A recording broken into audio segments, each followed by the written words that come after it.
Now, the late John Pombe Magufuli rode to the presidency of Tanzania in 2015, promising a corrupt-free nation. His style of leadership, moving from the boardroom to real service delivery, where he personally made impromptu tours to government projects, at times catching many unawares.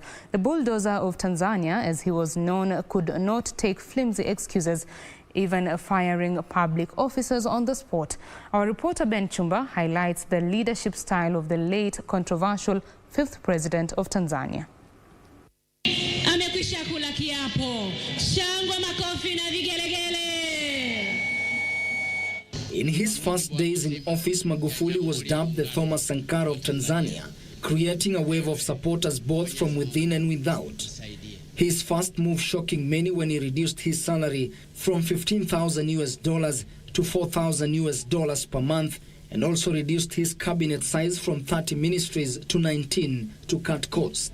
Mheshimiwa Spika, mimi nimewaahidi wananchi na nataka nirejee ahadi yangu kwao mbele ya bunge hili tukufu kwamba nitapambana na rushwa na ufisadi bila kigugumizi na bila haya yoyote.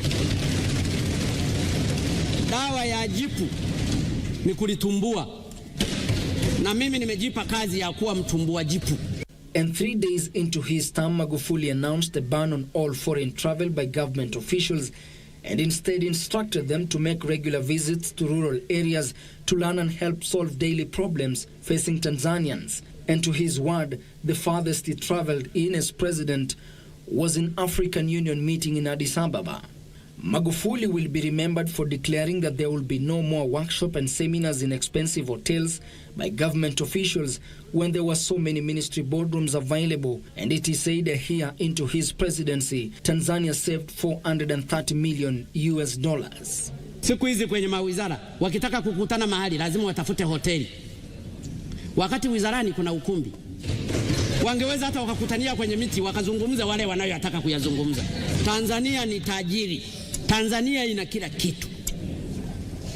Tukisimama imara kwa pamoja na tukamtanguliza Mungu mbele, tutafanikiwa. He got the attention of many when he declared that there will be no celebration of Independence Day in Tanzania on December 9th because it will be shameful to spend huge sums of money in the event when people were dying of cholera. Instead, the day was set as a day of cleanness, and money will go towards improving hospitals and sanitization in Tanzania. After his first official visit to Muhimbili National Hospital in Tanzania, Magufuli saw the horrible state that the hospital was in and ordered over 200 million shillings marked for parliamentary parties to be used to pay for beds for people lying on the floor and sharing beds. He also cut his inauguration party budget from $1,000 to $7,000 and sent the extra money to the hospital.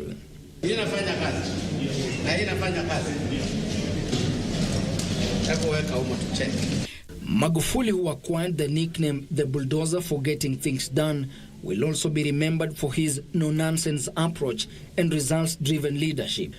At one time, he sacked his assistant minister who was unable to read a oath of office during swearing-in ceremony. Mimi Francis Kumba Ndulane naapa kwamba nitakuwa mwaminifu kwa Jamhuri ya Muungano ya Tanzania na kwamba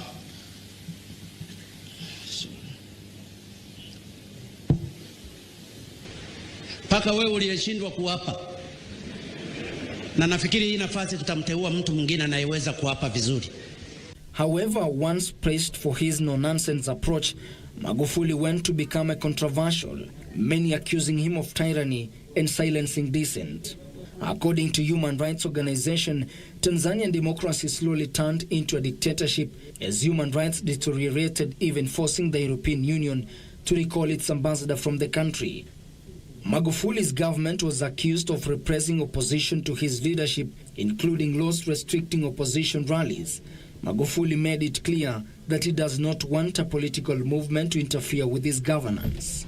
Tanzanian police arrested a number of opposition leaders and were prosecuted over protest. Tanzanian main opposition leader Tundu Lissu went in exile in Europe following an intense presidential election after allegedly claiming to have received death threats.